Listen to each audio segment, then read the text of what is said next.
Welcome to America News.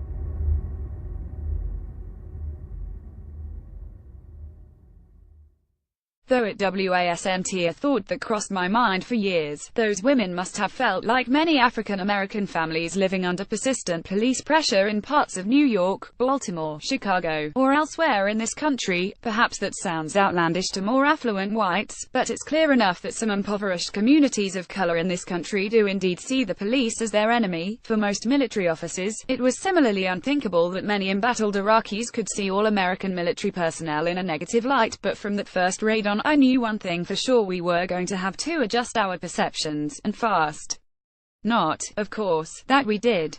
Years passed, I came home, stayed in the army, had a kid, divorced, moved a few more times, remarried, had more kids, my Giants even won 2 Super Bowls.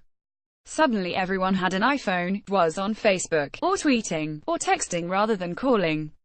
Somehow in those blurred years, Iraq-style police brutality and violence, especially against poor blacks, gradually became front-page news.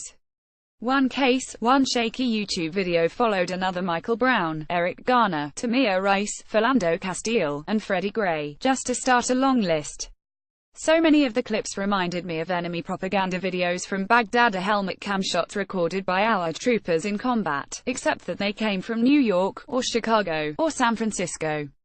Brutal connections as in Baghdad, so in Baltimore. It's connected, you see. Scholars, pundits, politicians, most of us in fact like our worlds to remain discreetly and comfortably separated.